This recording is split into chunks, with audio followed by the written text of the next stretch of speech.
고종은 가운데 방을 사용하지 않고 삥 둘러진 겹방에서만 살았어. 그것도 겹방의 한 방에 있지 않고 계속 이 방 저 방 움직이면서 살았어. 왜? 일본에게 칼 맞아서 죽을까봐 두려워서. 자기 와이프가 일본군 칼에 맞아 죽었어. 조선의 마지막 왕은 고종이에요. 굳이 따지자면 순종이 조선의 마지막 왕인데, 고종이나 순종이나 이미 그때 조선은 일본에게 사실상 먹힌 상태였으니까 큰 의미는 없어요. 조선이 일본에게 넘어갔을 때 고종이 한 60살 환갑쯤 되었거든요. 그리고 10년 후인 68세 사망합니다. 지금이야 80대 나이에도 짱짱하신 할아버지 할머니들이 많잖아요. 근데 1919년 당시에는 평균 수명이 굉장히 낮았어요. 그러니까 68세면 수명으로 따지자면 거의 상위 1등급 수준이에요. 아무나 그 나이까지 살 수가 없어요. 그 나이면 돌아가셔도 전혀 어색하지가 않아요.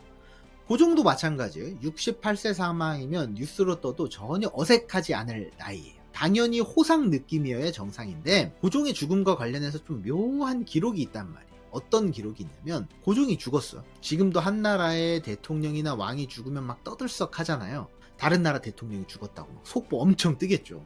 당시도 다르지 않았어요? 오히려 더 심했겠죠? 인터넷만 없지 왕이잖아요. 망한 나라라도 국민에게 미치는 영향력이 장난이 아니란 말이에요. 당장 국왕폐하의 사망 소식이 뜨고 나라가 난리가 나야 되는데 신문에서 사망 발표를 안 하는 거예요. 고종이 죽었는데 죽었다고 보도를 안 해요. 고종이 죽은 것이 아니라 고종이 위독하다. 살짝 말을 틀어서 신문에서 사망 발표를 안 하는 거예요. 그러니까 고종이 미리 위독한 걸 알고 있었으면 위독하다는 보도가 이전에 있었을 텐데, 위독한 것을 보도하지 못하고 갑자기 사망해버리니까 일본 입장에서도 정신이 없는 거예요. 이거 갑자기 죽었는데 죽었다고 발표해도 돼? 뭔가 뭐 크게 문제 일어나는 거 아니야? 그래서 일단 발표를 미룬 거예요. 3일 동안 위독하다로 신문 발표를 한 다음에 나중에 사망했다고 오피셜로 발표를 한 거예요. 고종의 죽음이 얼마나 갑작스러웠냐면요, 일본이 조선을 먹고 나서 조선의 궁궐 총책임자를 임명합니다. 곤도 시로스케라는 인물을 임명해요. 이 사람의 임무는 24시간 조선 왕실 감시예요. 일거수일투족 하나하나를 다 감시해서 보고하는 역할이에요. 혹시 얘네들이 다시 짜고 조선을 독립시키려고 뭐 하지는 않나? 뭐 행동 하나하나를 다 체크하는 거예요. 모시모시 조선 왕이 지금 방금 뒷간에 다녀왔습니다. 모시모시 조선 왕이 지금 궁궐 후원을 돌고 뭐 하품을 5번 했습니다 등등, 뭐 이런 사소한 꼬치꼬치 다 연락을 해서 보고를 하겠죠. 그러니까 곤도 시로스케라는 사람은 문자적인 의미 그대로 조선 왕실에 대해서 가장 잘 알고 있는 사람이에요. 밥 먹고 하는 짓이 감시하는 거니까 곤도가 모르는 거는 다른 사람들이 아무도 알 수가 없었다. 그런데 그런 곤도 시로스케도 고종의 죽음을 예상하지 못했어요. 고종이 죽었다고 누가 곤도에게 보고를 했겠죠. 뭐 긴급 조선 왕이 죽었다 데스 이렇게 보고를 했어요. 그럼 만약에 고종이 병이 있었던 걸 알았다면, 야, 그 양반 가버리셨어? 갈 때도 예술로 가네. 야, 그 양반이 원래 삐리삐리 했었어. 근데 갈 때가 됐어. 잘 갔어. 이렇게 했겠죠. 근데 곤도의 반응이 달랐어요. 얘도 고종이 죽을 줄을 몰랐던 거예요. 그래서 완전 벙쪘단 말이에요. 그래서 고종이 죽었다는 말 듣고 이렇게 말합니다. 야, 그 고종이 죽었다는 말 정확해? 오버 아니야? 덕수궁 확실해? 덕수궁 아니라 창덕궁 아니야? 이렇게 말합니다. 이 말은 뭐냐면, 당시 덕수궁은 고종이 살고 있었고 창덕궁은 고종의 아들 순종이 살고 있었거든요. 즉 덕수궁에 살고 있는 아버지 고종이 죽은 게 아니라 창덕궁에 살고 있는 아들 순종이 죽은 거 아니야? 다시 확인해봐. 이렇게 물어보는 거예요. 당시 고종은 나이는 들었지만 짱짱했고요. 아들 순종은 나이가 젊지만 비리비리했단 말이에요. 어쨌든 일본은 3일 동안 언론 통제를 심하게 해서 고종이 죽었다는 뉴스를 막습니다. 근데 그 이유는 더 막을 수가 없잖아요. 고종의 죽음이 널리 퍼지게 되죠. 왕이 죽었다는 소식을 들으니까 백성들은 난리가 나죠. 왜냐면 망한 나라 왕이긴 하지만 백성들이 숭상하는 대상이잖아요. 우리 주상전하께서 돌아가셨네 엉엉엉. 그래서 조선 자체가 완전히 뒤집어집니다. 근데 그렇게 엎드려서 한참 엉엉엉 울다 보니까 마음 한켠으로 이상한 거예요. 이전까지 왕이 아프다고 내가 소식을 들은 적이 없어. 근데 갑자기 아프다고 뉴스가 뜨더니 갑자기 죽었대. 막 의심의 싹이 스물스물 피어오르기 시작해. 음모론이 퍼지기 딱 좋은 거. 일본이 방해가 되는 조선 왕을 죽였다. 스토리가 아주 완벽하잖아요. 어떻게 죽였다?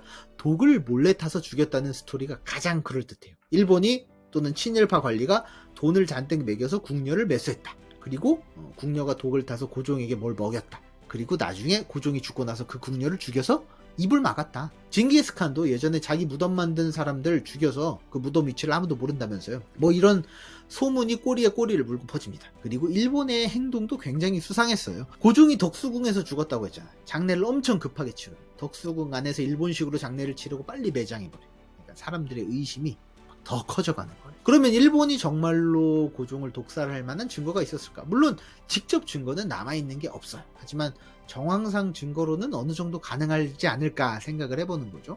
고종이 덕수궁에 살았다고 했잖아요. 덕수궁에서 고종에 살았던 건물 구조가 어떠냐면요, 우물정자 구조예요. 가로 3칸, 세로 3칸 이렇게 된 구조거든요. 가장 중심에 방이 하나 있고 삥 둘러서 8개 방이 있는 구조예요. 당연히 우리가 생각을 해보면 왕이 가장 가운데 방에 살았을까요? 아니면 삥 둘러진 겹방에 살았을까? 당연히 왕이니까 안방에 좋은 아랫목을 차지하고 있었겠죠.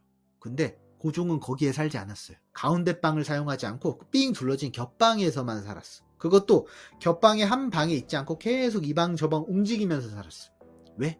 일본에게 칼 맞아서 죽을까봐 두려워서. 명성황후 민비도 일본군 칼에 맞아서 죽었잖아요. 자기 와이프가 일본군 칼에 맞아 죽었어. 근데 이제는 일본이 조선 자체를 통째로 먹은 상황이야. 그러니까 자기도 언제든지 일본에게 죽을 수 있다. 그래서 방을 전전하면서 살았던 거예요. 그러다가 결국 자기도 겹방에서 죽었잖아요. 사실 이전에도 고종을 암살하려던 시도가 있었어요. 사실 이전에 사건이 있었기 때문에 고종 독살설이 더 퍼졌을 거예요. 고종이 가베, 즉 커피를 엄청 좋아했어요. 그래서 암살하려는 쪽에서는 생각을 했겠죠. 왕이 커피를 좋아하니까 맨날 마시잖아요. 그러니까 커피에 뭘 좀 집어넣자.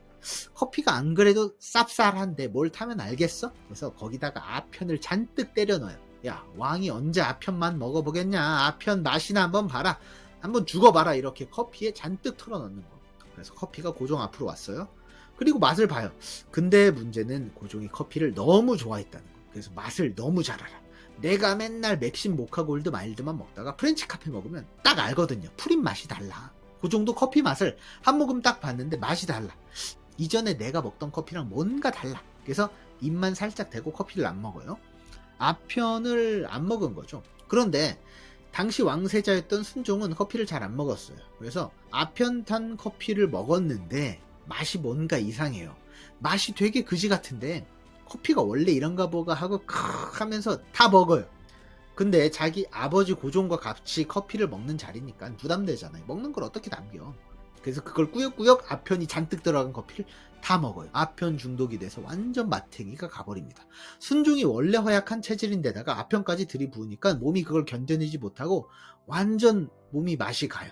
그러니까 아버지 고종은 68세인데도 짱짱하다고, 뭐 죽었다고 보고가 나가니까 못 믿고 진짜냐고 물어보잖아요. 순종이 죽은 거 아니니까. 그만큼 아버지는 짱짱했고 아들 순종의 몸 상태가 좋지 않았다. 근데 한번 생각해보면 고종 입장에서 자기가 먹어보고 맛이 이상하면 뭐 아들도 못 먹게 말려야 되는 거 아닌가? 뭐 좀 이상하긴 해요. 하여튼 조선 왕에 대한 암살 시도는 항상 있어 왔다. 그래서 고종의 암살설이 더 퍼지게 되었다. 그래서 왕이 먹던 커피에 뭘 탔다, 뭐 왕이 식혜를 좋아해서 식혜에 뭘 탔다 등등 소문이 엄청나게 많이 퍼져요. 당시 윤치호가 쓴 일기에 보면 고종의 증상을 써놨거든요. 고종이 한약을 먹고 막 극심한 복통에 시달렸다. 경련 마비가 왔다. 그리고 사망 하루 뒤에 염을 하려는데 몸이 온통 부어올라서 뭐 옷을 찢고 염을 했다. 고종의 치아가 뭐 다 빠져있고 뭐 혀도 부어올라서 손상이 되었더라. 그러니까 이 윤치호 일기만 보면 당시 사람들이 읽기에 오 이거 독살 아니야? 무조건 독살인데? 이렇게 의심할 수 있는 여지가 충분했던 거죠. 물론 현재 법의학 관점에서 보면 사체가 부패하면 이제 엄청 커지는 현상이 일어난다고 하잖아요. 정상적인 부패 현상으로도 볼 수가 있죠. 근데 드는 생각이 고종이 죽은 게 1919년이잖아요. 그러면 일본이 조선을 1910년에 먹었으니까 일본이 조선을 먹은 지 10년 가까이 지났단 말이죠. 고종은 뒷방 늙은이, 이미 아무런 힘이 없어요. 근데 굳이 왜 일본이 고종을 죽였을까? 사실 고종은 일본이 조선을 먹기 전에 헤이그 특사 사건이 있었잖아요. 이 사건으로 왕위에서 쫓겨났잖아요. 조선 입장에서 일본의 부당함을 알리기 위해서 국제적으로 알리겠다. 그래서 네덜란드 헤이그에 특사를 보냈다가 일본에게 밉보여서 왕자리를 내놓았단 말이에요. 그 헤이그 특사 사건 잘 알려져 있어요. 근데 고종이 한일 합방 이후로 한 번 더 같은 걸 시도합니다. 1차 세계대전이 끝나고 미국의 윌슨 대통령이 민족 자결주의를 부르짖어요. 모든 민족의 미래는 그 민족 스스로 결정해야 된다. 즉 우리가 독립을 결정하면 우리 민족은 독립시켜 줘야 된다라는 거죠. 그 말은 조선도 독립을 원하면 조선이란 나라를 독립시켜 줘야 된다라는 걸로 우리도 해석을 할 수 있었던 거예요. 그러니까 이런 분위기가 널리 퍼져 있었어요. 그때 고종이 어떤 생각을 하냐? 자신의 아들 의친왕을 일본 몰래 특사로 보내서 조선의 입장을 알려야겠다. 이런 계획을 세웁니다. 그러니까 제2의 헤이그 특사 사건을 계획을 한 거예요. 물론 실천되지는 못해요. 실패하고 맙니다. 근데 일본이 이 사실을 알고 시겁한 거죠. 당시 일본은 조선 민족이 자발적으로 일본과 합병되기 원해서 조선을 점령했다고 선전하고 있는데, 고종이 헤이그 특사처럼 다시 한번 밀사를 파견해요. 국제회의에 가서 우리는 일본이 싫어요. 우리는 조선의 독립을 원해요. 근데 일본이 강제적으로 우리를 합병한 거니까 우리는 다시 독립을 하고 싶어요. 그렇게 말해버리면 어떻게 돼요?